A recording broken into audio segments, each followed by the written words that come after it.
You're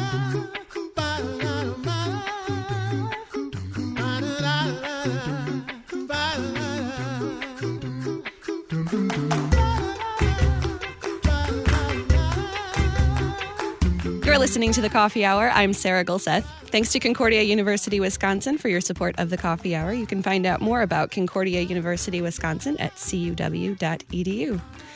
Today we get to talk about language and poetry, which is very exciting. Joining me today, Anna Mussmann, a Lutheran homeschool mom and writer, and author of Why and How to Teach Your Children Classic Poems in the May issue of the Lutheran Witness, and also available online. So we'll include a link to this article in the show notes for today's episode so you can read her article as well. Thanks so much for joining me today, Anna. I'm so excited to be here. Thanks for having me. So we get to talk about poetry today. Is poetry one of your favorite things? I like literature. I like words and things like that. So poetry is something that I've always liked, but I'm starting to like more and more as I get older. Very good. So let's dig into this idea of poetry and children and classic poetry, maybe some places that we find poetry that we may not realize we're actually reading or taking in poetry in our lives. So what are some misconceptions surrounding poetry these days?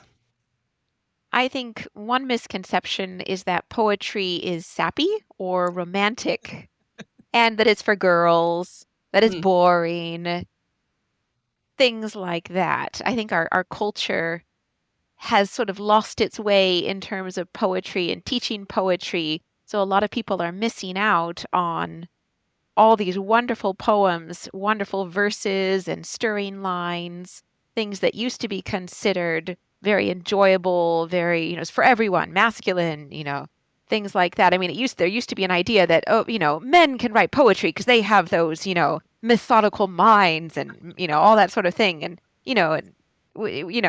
there's a lot of great poetry for everyone. Absolutely. Yeah. When we read books that were written older than maybe just a few years ago, there definitely is a lot more poetry and an acceptance of poetry being something that's for everyone than maybe we find in literature today. Right. And maybe some of it is that a lot of the poems that are being written today, because people have sort of lost, there's sort of a gap. A lot of people haven't been exposed to all that, those wonderful riches of poetry from the past. A lot of the poetry being written today isn't super good. And so then if that's what people are seeing, they don't realize how good poetry can be. Not that nobody today can write good poetry, not that everything in the past is better. But when we miss out on growing up hearing really wonderful poems, that shapes our belief of what poetry is.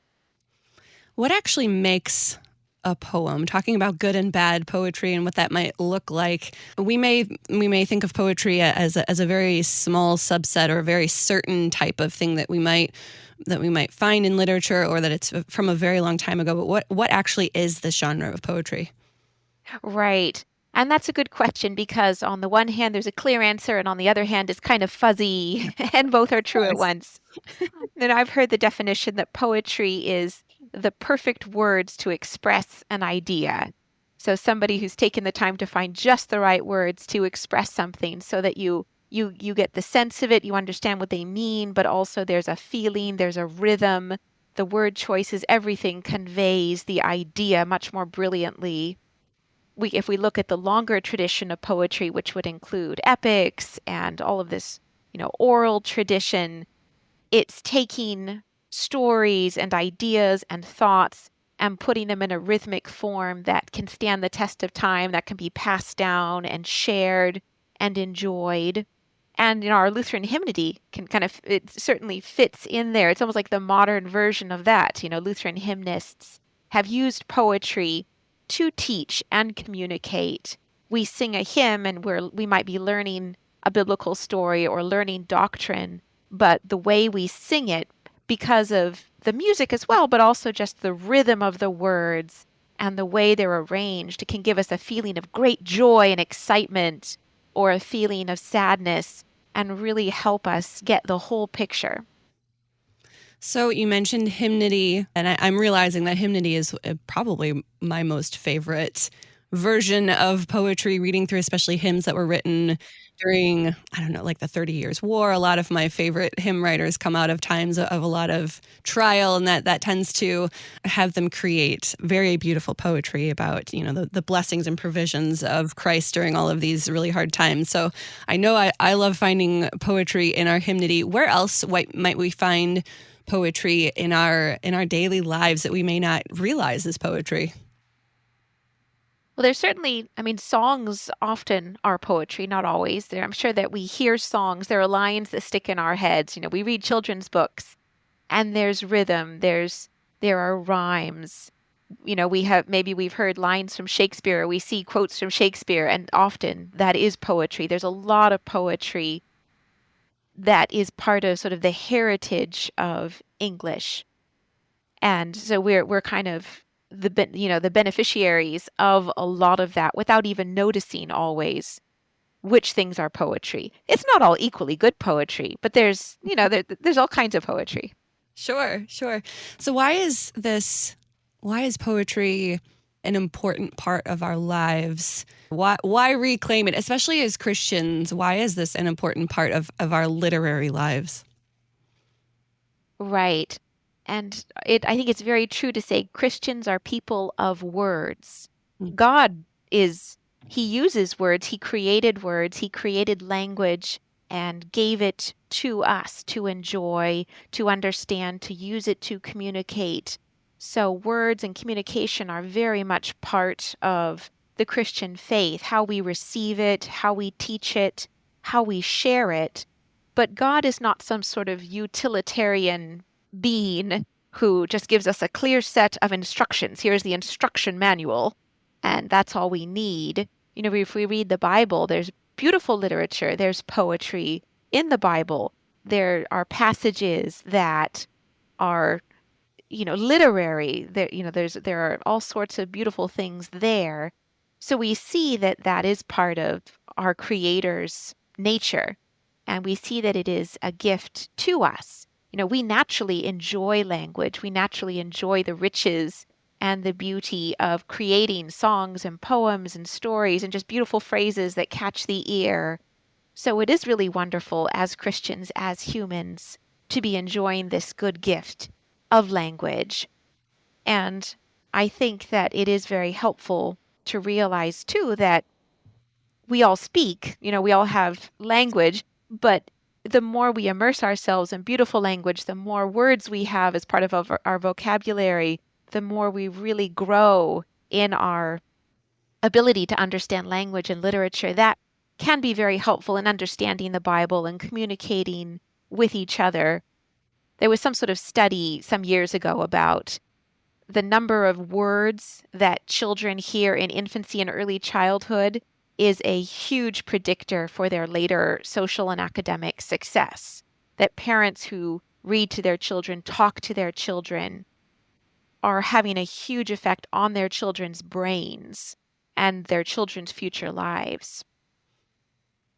Yeah, that I remember that it's so important to be reading to kids, and poetry is an important part of teaching children language and to appreciate language. What if we think it's too hard for them, especially with all of the kids books that we have these days? And you've mentioned good and bad poetry, and we'll get to that, and we'll circle back to that in a second. But what if we think it's too hard for kids to appreciate this type of language and literature? Right. And sometimes culturally, we really imagine that children are much less capable and much less human and much less intelligent than they really are. I mean, children really are capable of enjoying a lot of good things. If we believe that they are, there's the parent who just assumes from the beginning that children only eat chicken nuggets and pizza, of course. Here's some broccoli, child. I'm going to try to force this down you, but of course you won't like it. Of course your child is very unlikely to develop an intense love for broccoli and kale. You're starting off that way. Yeah. Whereas if you really believe that these things are good and you want to share this enjoyable thing with your child from the beginning, or you begin to bring it in later if you didn't from the beginning, children, especially young children, really do follow our expectations. And I think sometimes we don't realize that we can share little tiny morsels of things with our children and they can really enjoy them. Little babies take a little spoonful of sweet potato and, great, they had some sweet potato, Yeah. And as we're beginning to learn poetry and enjoy poetry, we can just hear a nursery rhyme and, oh, what a great rhythm. Say it a time or two and we're done. And our child has this sort of a little meal. They've tasted something and their appetite, is beginning to be sort of trained. Yeah. You don't start off giving a huge meal. You do it in little bits. And nursery rhymes are wonderful for that. And we'll get to some resources and ideas a little bit later. But I want to circle back to this idea of what actually makes good poetry. And maybe this, I don't know if this is somewhat subjective for people, what they like. But for you, what makes a good poem? Right. And I am certainly not an expert in this. So I certainly won't, don't think I can set down for everybody, here are the 5 rules, to qualify poetry. But I do think that the more we read poems that have stood the test of time, poems that have lasted over time, the more we begin to see what are the qualities that are sort of lasting and eternal. Well, we could probably say eternal. The poems that really appeal to humans across vast swathes of time. And we train our ear as well in rhythm and in meter. And I think we'll begin to have a better sense as we read newer poetry then of which of these really are beautiful. The more we've been exposed to good and beautiful and true things in any sphere, the more our palate or our sense is developed and we can enjoy more and more and more, and we're better able to evaluate it. I think if you've grown up with nursery rhymes and poetry, you pick up a children's book and you can tell which ones scan. Like, you don't actually need to be trained necessarily in all the metrical rhythms and rules about syllables and this and that, but you can begin to read it out loud and be like, oh, that was clunky. That was hard to read out loud. Like that word just didn't fit there. The syllables were wrong. And because your sense of how language should flow to really be enjoyable is developed. You can pick up another one and it's such a joy to read and it has this great rhythm and you and your child are really loving it. You're learning from the language as you go. Yeah, that's great. We're talking with Anna Mussmann, Lutheran homeschool mom and writer and author of Why and How to Teach Your Children Classic Poems in the May issue of the Lutheran Witness, also available online. We need to take a quick break. You're listening to The Coffee Hour. I'm Sarah Gulseth.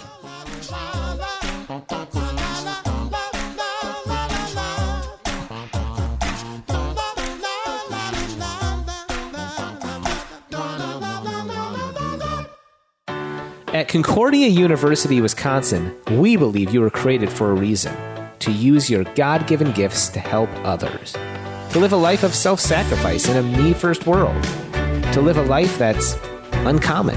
Whether you're taking one of 50-plus online programs or learning with us in person on the shores of Lake Michigan, you'll be equipped to make an uncommon impact. Learn more at cuw.edu. Concordia University, Wisconsin. Live uncommon.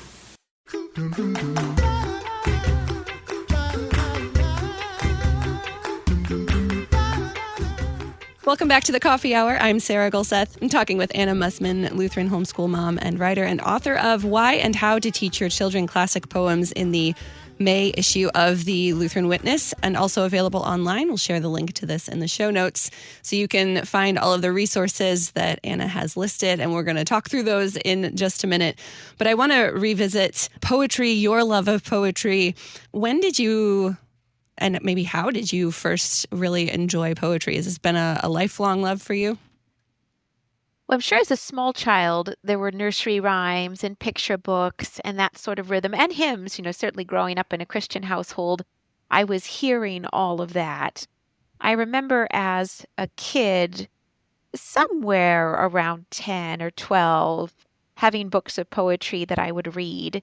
And at that age, the poems that I really liked were story poems, which often really are ballads, old ballads that came from the oral tradition and were written down, or poems based on that tradition, a little more structured and formal. And there are so many stirring, stories. And of course, as a 12-year-old, yes, this hero dies on the ramparts, or we will fight the redcoats and all, or the lady, romantic flowing, tresses and gowns or whatever it might be, the realization of somebody of their moral choice and dilemma. These poems were very exciting at that age. And I think I did respond to the fact that because of their form, a great deal can be packed into just a few pages. You can have this huge arc, and there's emotion and feeling, but also the idea is really well communicated in just a few pages, and you really go through that experience as you read it. You're learning about life as you read it. Yeah, I think that's a really powerful thing about poetry. You've mentioned that you have to be able to craft words into the rhythms and the certain, the rhyming patterns and all of these things that go into poetry. You have to be a lot more careful about the words that you use and what they mean, and maybe bringing in words that we might not have in a lot of our daily language, but that mean a very certain thing, and that makes poetry very beautiful and a very good teaching tool for kids. How can we teach our children poetry? What are some ways that you've been able to teach your own kids poetry? Right. And if we assume that we've already sort of laid down the foundation in a family of, we like words, we sing songs, we have rhymes, we, say a rhyme as we go up the stairs to help us get up the stairs, or our hand washing rhyme, one of my toddlers likes to do rub-a-dub-dub, 3 men in a tub, as you rub your hands. Mm-hmm. And so if we assume we have that, I think there are two great ways to share poetry with your kids. And one is to just read it for enjoyment. Say, let's read this poem. Give them a tiny bit of prep. There are some words you think they may not know, or a little bit of context for the poem. And maybe, let's really pay attention that this poem is about the ocean. Let's kind of listen to how does the poet kind of give us a sense of maybe water or whatever might be involved. You read it to them with enjoyment yourself, and if you've never read the poem before and you're not sure you'll read it well, read it to yourself ahead of time, read it to them in an enjoyable way. And, how interesting. And, you can kind of see, did they kind of understand it? You can discuss it briefly if you want to. Oh, let's just hear it one more time now that we know what it is, so we can really hear it and read it again. And, what a great poem. And on you go. Don't make it very long, because you don't want to get to the point where they're like, can I leave now? You don't want them to think, I don't like this. This is my mom lecturing me and pinning me down here on the couch. But make it short, make it enjoyable, share it with them, and then come back later. And maybe pick one poet and, for several months or something, every now and then read one poem by that poet, because it does give them the ability to sort of build their skill to understand that poet. A lot of people do Robert Louis Stevenson with young children. I like Emily Dickinson, and I've been reading Emily Dickinson to my almost 8-year-old and my 9-year-old, and they've come to really like it. They decided on their own they wanted to memorize one of the poems because it just struck them so as so perfect. And but this was after we'd read a number of them, and they got better at understanding these poems. I think the other thing is to just pick a poem and sort of study it with your children, memorize it. You could pick something very short and work on it line by line. Okay, well, here's the first line. We're going to say it 3 times. Great. Maybe you could have a beat that they beat, as they practice it. You could have hand signs. You could act it out or whatever it might be with your kids, so that you have this little snippet of something that may be difficult, but you know it by heart. So they can really learn it, really process it, really internalize it.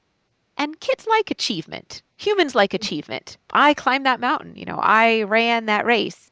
I know this poem. It's just something that is very exciting to us as humans. It helps us grow. Yeah, absolutely. What are some of your favorite poems or authors or poetry books for like babies? If we're talking about families who have very little ones at home, what are some good resources for them? Yes. And in the Lutheran Witness article, I do have a list of books if people want to look up the titles and the authors for easier reference. It is a little hard to find really good board books to share poems with children. There are some good nursery rhyme books that we enjoy. I think The First Real Mother Goose is one that I mention. There's and the ones that I have on my list they're fairly short board books. The same illustrator has a much longer volume if you want to look that one up. Gloria Press, which many listeners may be familiar with, they take Lutheran hymns and illustrate them so that children can see the story. Their picture books are really, really wonderful. I love some of their picture books. God's Own Child, I gladly say it. I think that's our top favorite at home. Yep. But they also have some board books if you want those for small children.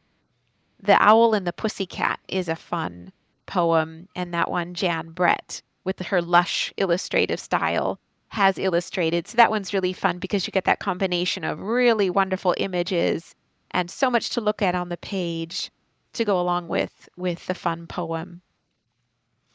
What about for slightly older kids, preschool, elementary age?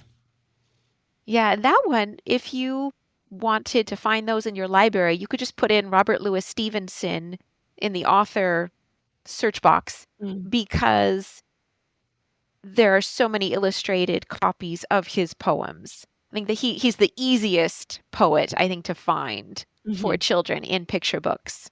But you can also take the names of various poets, Emily Dickinson or all kinds of other poets, and put them into that box and just sort of see what your library has. My kids have really enjoyed some of the sort of more ballad type poems in picture book format. You know, A Fox Went Out on a Chilly Night, or Over in the Meadow, or there are a number of versions of Paul Revere's Ride by different illustrators. The article has our favorite one. What about for older kids, older elementary, grade school age kids? Yeah, and as they get older, I think their interest directions and levels would have an effect. At that age, I think I'd be quite likely to get them a book where you get poetry by a single poet. You know, here's a volume of poetry by this poet, if you have a good idea that they're going to like it, and let them read through a variety of poems. Another good resource for that age is The Harp and the Laurel Wreath. That author has created a whole system, which you could use or not use. Her preface on reading poetry with your kids is fun. She's very memorization focused, but you could decide whether or not you do that. But she has a lot of poetry collected and organized by age level. So you start off with a poem she suggests for 6-year-olds. And as you proceed through the book, you get into longer and longer poems. And she has a lot in there that I think would be very appealing to a middle grade boy, say. You know, find that section. And if your child is not used to poetry at all, you can always go a little earlier in the book. But, you know, you'll find a lot of variety of poems, and a lot of them are the type of poems that kids used to memorize in school, you know, in the old days, you know, the sort of poems you might find in an old McGuffey's Reader, which would also be a resource for poems that people used to consider perfect for a certain age. You can kind of see what poems did kids used to read at this age. Yeah, absolutely. These are great resources, great ideas for gifts as well for family if you've got a lot of little kid birthdays coming up this summer. What about for adults who might want to get into poetry, or for parents who might want some further resources for learning how to better appreciate poetry on their own? Right. Yeah, and there's both. You can read about poetry. There is a book that I mentioned, I think it's by Mary Oliver North, I think is the name, that explains metrical poetry. It explains syllables and beats and so on. And just reading through that, I think is very helpful in being able to kind of see how the poem is put together. Another book that my husband and I have actually just found and really enjoyed is How to Teach Your Children Shakespeare.